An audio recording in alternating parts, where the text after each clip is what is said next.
case briefs, and so much more. LSData's got what you're looking for. In a 1982 South Dakota Supreme Court case, Kasselder v. Kapperman, the central focus was the principle that a person acting as an agent for someone else can only be held responsible for authorized acts, not for unauthorized acts that exceed their authority. The case revolved around a dispute over the cost of repairs to Jerome Kapperman's Galion road grader, which James Schladweiler had offered to buy for $8,500 if it was in running condition.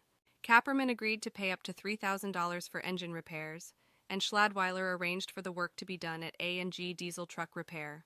However, when the original engine was found to be irreparable, Schladweiler authorized additional repairs and purchases that ultimately totaled $6,441.06 without informing Kapperman.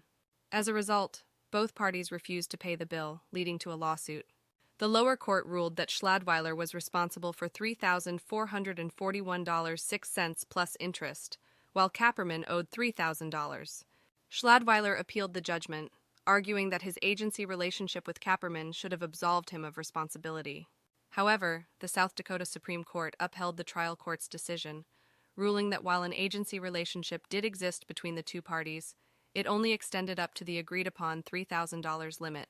Consequently, Schladweiler was found liable for the additional $3,441.06 plus interest, as his authorization of repairs beyond the authorized amount exceeded his authority as Kapperman's agent.